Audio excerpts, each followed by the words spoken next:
प्यारे बच्चों, आज हम लर्निंग आउटकम्स आधारित लर्निंग गैप सामग्री अर्थात ब्रिज कोर्स में कक्षा 8वीं विषय विज्ञान में अध्याय 17 वन हमारी जीवन रेखा पढ़ेंगे, समझेंगे और इस पर आधारित वर्कशीट करेंगे। यह लर्निंग आउटकम्स S705 और S714 पर आधारित है। अभी तक आपने हमारे चैनल को सब्सक्राइब नहीं किया है तो कर लीजिए। एक शाम बूझो दादाजी के साथ पार्क में गया।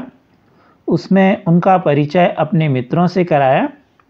सभी पास में स्थित सघन वन में अवलोकन के लिए गए। हरे भरे वनों को हरे पेड़ों के नाम से भी जानते हैं, तो पेड़ों की जगह फेफड़ों कर लीजिए।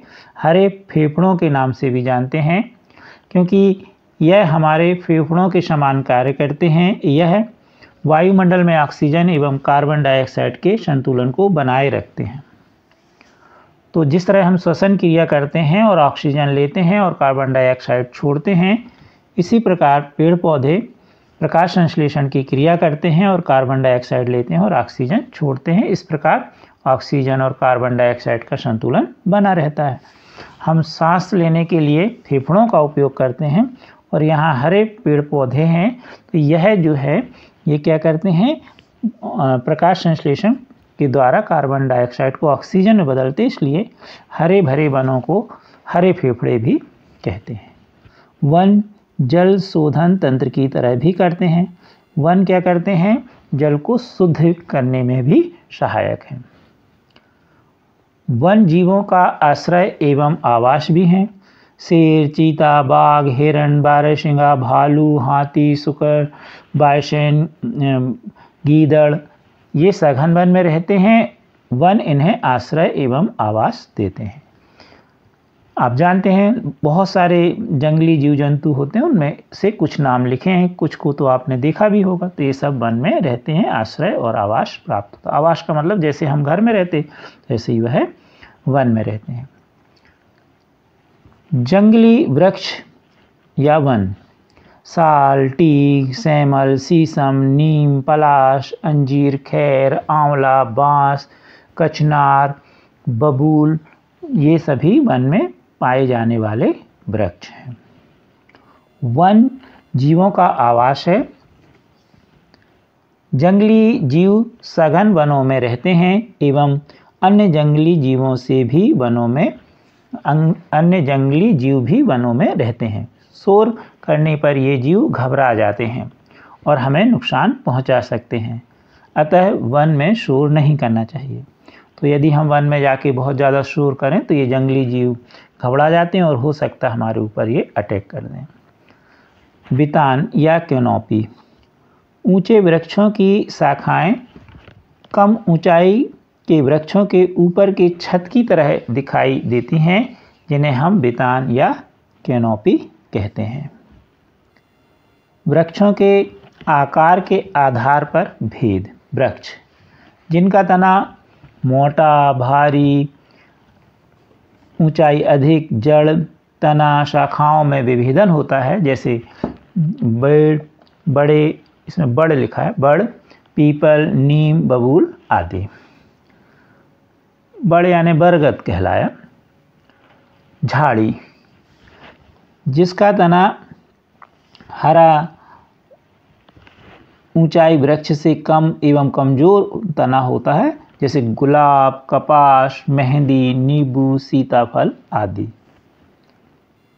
शाक तना हरा एवं कमजोर, जड़ तना एवं पत्ती में विभाजन होता है, लंबाई बहुत कम होती है, जैसे पालक, मेथी, धनिया, घास आदि। तो इसमें बहुत सारे वृक्ष, झाड़ी या शाक भी आपने देखे होंगे।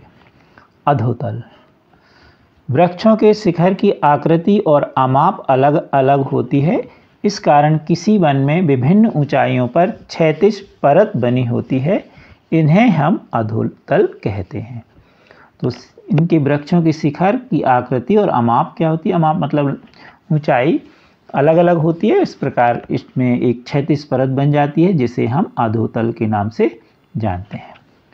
पोषण के आधार पर जीवों का वर्गीकरण। स्वपोषी वे जीव जो भोजन या पोषण के लिए स्वयं पर निर्भर रहते हैं, जैसे हरे पेड़ पौधे एवं नीली शैवाल, ये स्वयं अपना भोजन बनाते हैं, इसलिए इन्हें हम स्वपोषी कहते हैं, परपोषी। वे जीव जंतु जो पोषण के लिए पेड़ पौधों या अन्य जीवों पर निर्भर रहते हैं उन्हें परपोषी कहते हैं, जैसे मनुष्य, कुत्ता, बिल्ली, हिरण, हम सब वनस्पति खाते हैं तो इसलिए हम उन पर निर्भर हैं, इसलिए परपोषी। मृतोपजीवी। मृतोपजीवी क्या हैं? वे जीव जो मरे या सड़े गले पदार्थों पर उत्पन्न होते हैं वह वहीं से पोषण प्राप्त करते हैं, मृतोपजीवी कहलाते हैं। तो ये क्या है? वे जीव जो मरे एवं सड़े गले पदार्थों पर उत्पन्न होते हैं, यानी उसी में उत्पन्न होते हैं और उन्हीं से वो अपना पोषण प्राप्त करते हैं, इसलिए इन्हें हम मृतोपजीवी पोषण कहते हैं। भोजन के आधार पर जीवों का वर्गीकरण। शाकाहारी।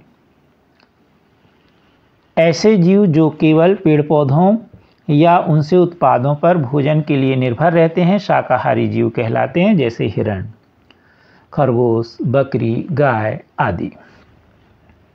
मांसाहारी। ऐसे जीव जो केवल भोजन में मांस का ही उपयोग करते हैं मांसाहारी जीव कहलाते हैं, जैसे शेर, बाघ, सांप, चील आदि। सर्वाहारी। ऐसे जीव जो भोजन के रूप में शाकाहार एवं मांसाहार सभी भोज्य पदार्थों का उपयोग करते हैं उन्हें सर्वाहारी कहते हैं, जैसे मनुष्य, कुत्ता, बिल्ली, चूहा, पक्षी आदि। यानी जो वनस्पति भी खाता हो और मांस भी खाता हो तो वह सर्वाहारी कहलाएगा। अपघटक।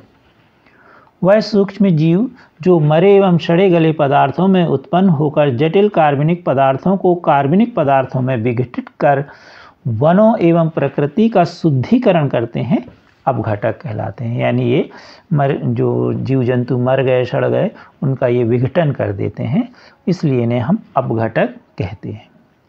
सूक्ष्म जीव।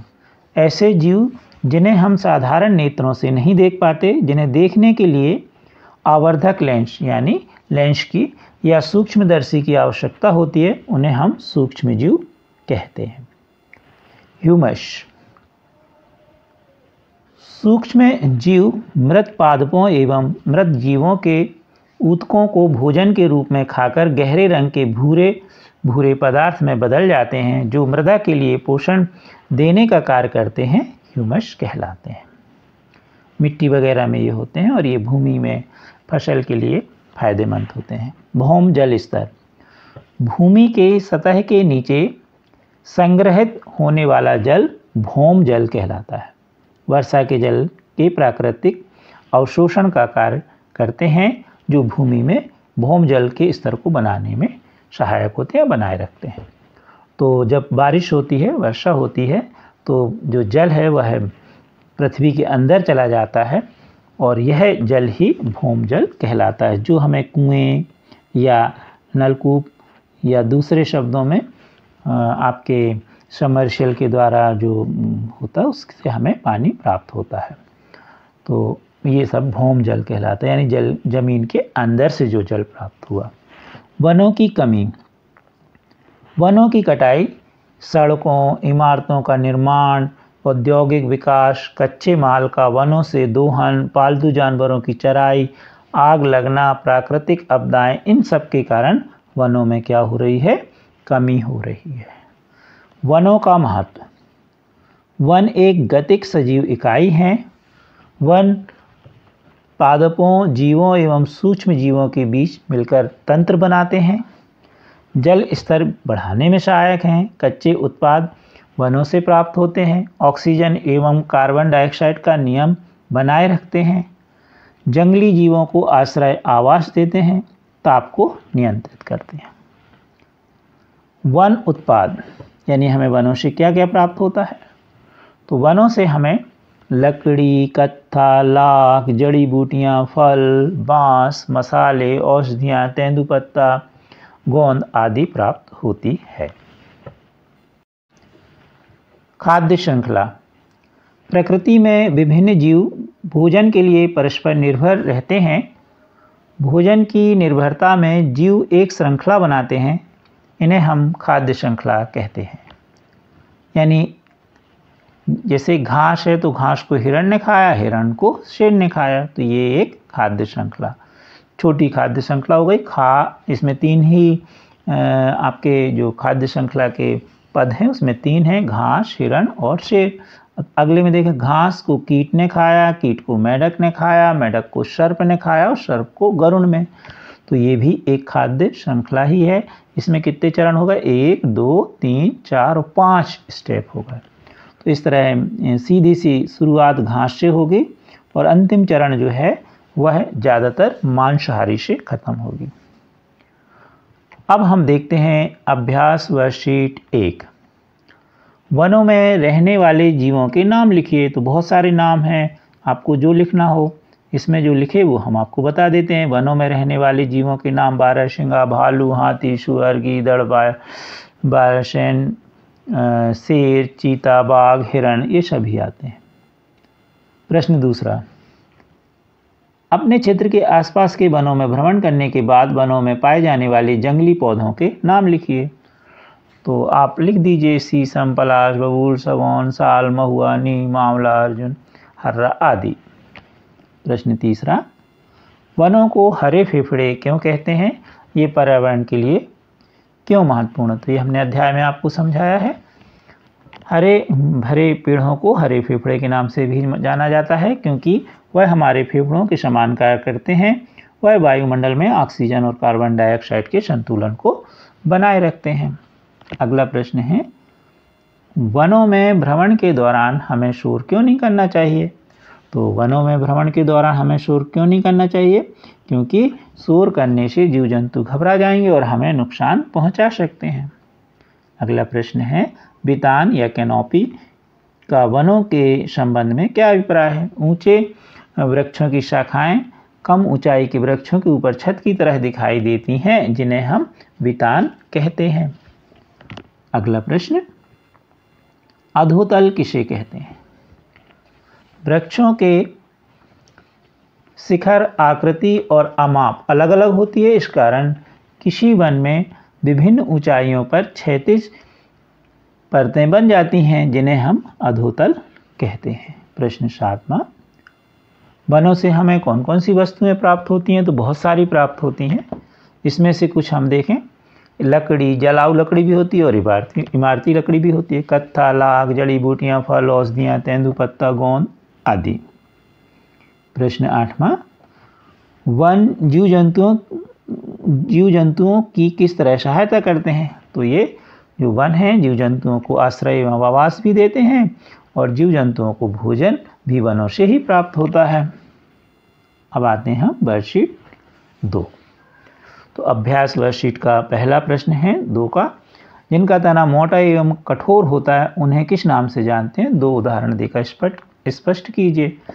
जिनका तना मोटा और कठोर होता है उन्हें वृक्ष कहते हैं। अब वृक्ष बहुत सारे होते हैं, तो पीपल, नीम, बबूल आदि। अगला प्रश्न दूसरा है, हरे पेड़ पौधे स्वपोषी क्यों कहलाते हैं? कारण बताइए। क्योंकि हरे पेड़ पौधे जो हैं अपना भोजन एवं पोषण के लिए स्वयं पर आधारित हैं, निर्भर हैं, अतः प्रकाश संश्लेषण की क्रिया द्वारा अपना स्वयं भोजन बनाते हैं, इसलिए इन्हें हम हरे पेड़ पौधों को स्वपोषी कहते हैं। अगला प्रश्न है, सर्वहारी जीवों के 3 उदाहरण दीजिए। तो हमने चूहा, कुत्ता, बिल्ली लिख दिया है। अब देखें प्रश्न 4, सूक्ष्म जीवों को परिभाषित कीजिए। ऐसे जीव जिन्हें हम साधारण नेत्रों से नहीं देख पाते, जिन्हें देखने के लिए आवर्धक लेंस या सूक्ष्मदर्शी की आवश्यकता होती है, उन्हें सूक्ष्म जीव कहते हैं। अब घटक पर्यावरण के लिए लाभकारी क्यों माने गए? अब घटक वह सूक्ष्म जीव हैं जो सड़े गले या मरे पदार्थों में उत्पन्न जटिल कार्बनिक पदार्थों को सरल कार्बनिक पदार्थों में विघटित कर वनों एवं प्रकृति को शुद्धिकरण करते हैं, इसलिए इन्हें हम लाभप्रद मानते हैं। अगर ये ऐसा ना करें तो बहुत बदबू आने लगेगी और बीमारियां फैलने लगेंगी। प्रश्न 6वां देखें, सूक्ष्म जीवों से ह्यूमस कैसे प्राप्त होता है? सूक्ष्म जीव मृत पादपों एवं मृत जीवों के ऊतकों को भोजन के रूप में खाकर गहरे रंग के भूरे भूरे पदार्थ में बदल देते हैं। जो मृदा के लिए पोषण देने का कार्य करते हैं। इस प्रकार से ह्यूमस बनता है और हमने बताया मिट्टी के लिए बहुत उपयोगी होते हैं। खाद्य श्रृंखला को उदाहरण सहित समझाइए। तो प्रकृति से विभिन्न जीव भोजन के लिए परस्पर निर्भर रहते हैं। भोजन की निर्भरता में जीव एक श्रृंखला बनाते हैं जिसे हम खाद्य श्रृंखला कहते हैं। जैसे घास, हिरण, शेर। घास को हिरण ने खाए और शेर ने हिरण को खाया। तो सबसे पहला जो चरण होता है वह घास होता है।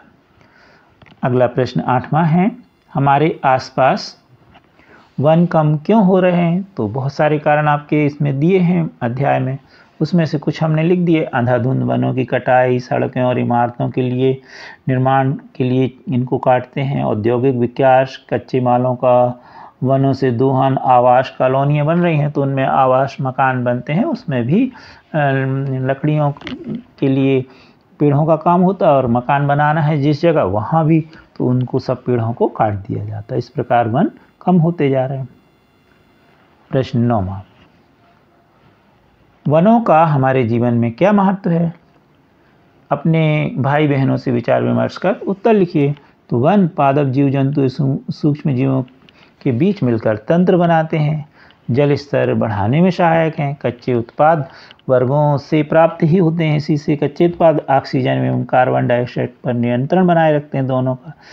जंगली जीवों को आश्रय आवास देते हैं, ताप को नियंत्रित करते हैं। बहुत सारे लाभ हैं वनों से। अगला है भू स्तर, भौम जल स्तर को बढ़ाने में वन किस तरह सहायक हैं?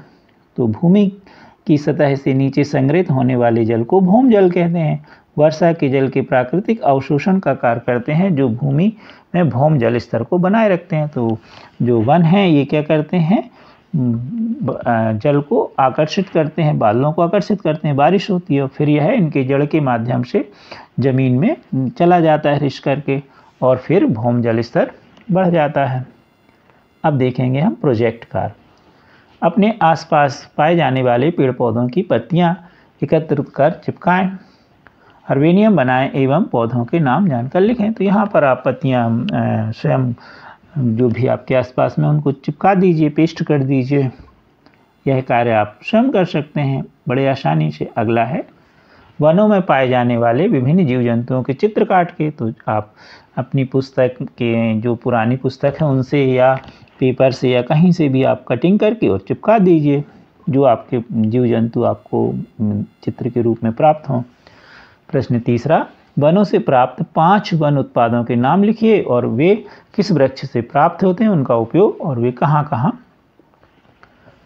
उपयोग में आते हैं। तो इसमें हमने 2-3 लिख दिए हैं, अब आप खुद भी लिख लीजिए। जैसे कत्था वन उत्पाद है, ये किससे प्राप्त होता है? खैर नाम के वृक्ष से प्राप्त होता है और इसका उपयोग पान में होता है। औषधि के रूप में आंवला, नीम का उपयोग होता है और इसका उपयोग हम दवाई में भी करते हैं। तो इस तरह से औषधि के रूप में, दवाई के रूप में हम प्रयोग करते हैं। प्रश्न 4, यदि वन ना हो तो पर्यावरण पर क्या प्रभाव पड़ेगा, स्पष्ट कीजिए।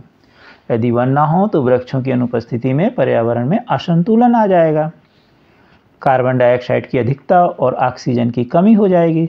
साथ में प्रदूषण का स्तर भी इतना बढ़ जाएगा कि पृथ्वी पर जीवन की संभावना ना के बराबर हो जाएगी। ऐसी स्थिति में पृथ्वी में उपस्थित सभी प्राणी विलुप्त हो सकते हैं, वर्षा भी कम हो जाएगी। प्रश्न 5, वनों को आप महत्व पर अपने विचार लिखिए। तो अभी थोड़ी देर पहले आपने वनों के आपने देखा कि वन हमारे जीवन में क्या महत्व देते, वही इसी प्रश्न का उत्तर भी लगभग वही है। पेड़ हमारे लिए वातावरण साफ और प्रदूषण मुक्त रखते हैं। यही पर्यावरण के सच्चे योद्धा हैं जो इसे स्वच्छ और सुंदर बनाए रखते हैं। पेड़ हमारे जीवन के सच्चे साथी हैं। अब देखेंगे एक टेस्ट, स्वाकलन। खालिस्तान के रूप में वनों को खालिस्तान फेफड़े भी कहा जाता है, तो हरे फेफड़े कहा जाता है। अगला प्रश्न है, वनों में ऊंची वृक्षों की शाखाएं कम ऊंचाई के वृक्षों के ऊपर छत की तरह दिखती हैं, तो इसे क्या कहते हैं? तो वितान या कैनोपी। अगला है, परपोषी भोजन के लिए पेड़ पौधे खालिस्तान पर निर्भर रहते हैं अन्य जीवों पे, जो परपोषी हैं वो। शाकाहारी जीव भोजन के लिए खालिस्तान पर निर्भर रहते हैं, तो पेड़ पौधों पर। शाक वन में कहाँ पाए जाते हैं? निम्न परतों पर। सही जोड़ी बनाइए। तो वन की ऊपरी परत को क्या बोलते हैं? कैनोपी। सर्वहारी में कौन आएगा? मनुष्य, कुत्ता, बिल्ली आदि। मृत उपजीवी में कौन आए? मरे एवं सड़े गले पदार्थों पर उत्पन्न सूक्ष्म जीव। भौम जल स्तर का किससे संबंधित है? भूमि की सतह के नीचे का जल स्तर। वन उत्पाद क्या है? गोंद, कत्था, लकड़ी, ला, जड़ी बूटी आदि। अब देखें हम प्रश्न 3। सही गलत बताइए। वन में सभी अवयव एक दूसरे पर निर्भर रहते हैं, कुछ भी व्यर्थ नहीं रहता। सही है, सत्य है। वन में वनस्पति की विभिन्न परतें जंतु एवं पक्षियों और कीटों को भोजन एवं आश्रय प्रदान करते हैं। ये भी सही है। वन जलवायु एवं जल चक्र को प्रभावित नहीं करते, जबकि करते हैं, तो यह असत्य हो जाएगा। सूक्ष्म जीवों द्वारा मृत पादपों एवं जीवों पर क्रिया द्वारा बनने वाले उत्पाद ह्यूमस हैं। सत्य है।